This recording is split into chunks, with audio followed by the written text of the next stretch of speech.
There's three important things that you have to pay attention to if you're in sales. One, your main goal in this sale is not to make the sale. That's the If you're so focused on the money, it's you have a higher chance of failing because these customers are being bombarded by hundreds and hundreds of different marketing platforms, different companies, different whatever. If they open their email, they open their text message, all they get is marketing. All they get is salespeople. So if you want to one off yourself and be different than everybody else in your industry, whether it's clothing, whether it's shoes, whether it's cars, whatever it is, if you want to one off yourself, you have to look out for the customer's benefit. Put yourself in their position. Figure out what the situation is. Figure out how you can help them. Why are they here?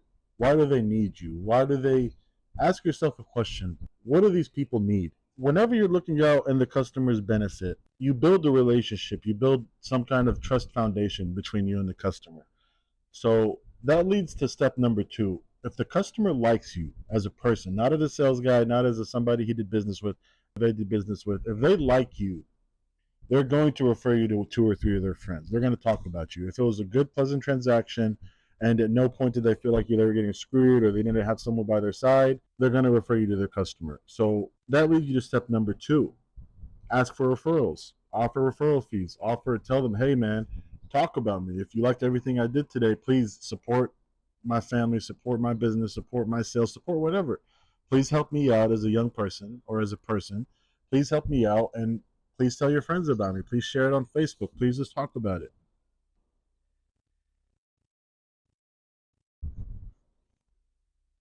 Ask for their help. Don't be afraid to ask for their help. Don't be afraid to ask for referrals. Ask for their experience. Check up on them. After a month, call them. Be like, hey man, how are you doing? How did your transaction go? How's everything going? How's the product treating you? How's Are you happy with the way everything went down? After that month period, whenever they see your name pop back up and all you're doing is checking up on them, it also reminds them what type of person you are, that you're a good person, and it also gives them more of an urge if they didn't have it already.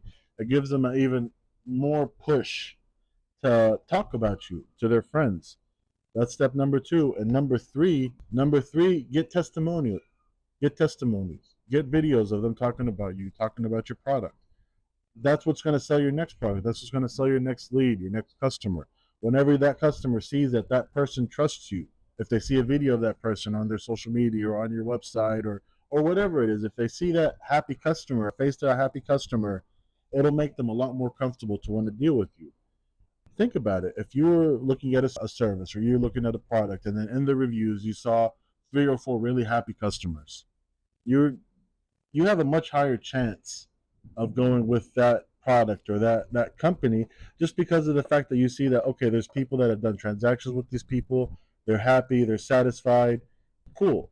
I'll direct my business toward them. I'll go use them. So testimonies are important. That's one of the most important. The testimonials and referrals are two of the most powerful points in sales. It's not about marketing. It's not about posting your product on social media 100 times. Nobody cares, honestly. Whenever you're posting your product on social media 100 times, you're actually turning people away because you're just another sales pitch. You're just another sales person. Don't be a salesperson. If you have some kind of Facebook for your product line, if you have some kind of Facebook for your sales, for whatever product you're selling, don't flood that pipeline with a bunch of pictures and videos about the product you're selling. Flood it with stuff that you enjoy doing. If you sell cars, take videos of cars. Our sales team, our retail program did as good as it did simply because of the fact that we didn't just post pictures of and videos of the cars we had for sale. We were actually using our social media to let people know about our company by posting videos and reels and photos of cool cars. Yes, we own them. Yes, they're for sale, but still, we weren't necessarily selling them. We were actually sharing content that people actually like seeing. So it got to the point where our dealership, our brand, got known as the dealership with the cool cars, making everybody want to come to our dealership just to see the cool cars. And the crazy part about it is that we didn't have any cars different than any other dealership. We had the same normal cars, we had the same normal things, but we were using the one or two cool cars we had, and these aren't like expensive cars. They're just normal cars that look cool. They sound cool. There's something different about them. we have some kind of conversation, like some kind of talk point about the car that we're talking about. So we were going and blasting all of the social media with that product, with that car that we know people would like seeing, and we didn't even have to sell it. We would just post a video of it, talk about how good it sounds or how cool it looks or whatever, how fancy this car is or whatever it is, and it would drive people to our website to try to figure out how much is this car.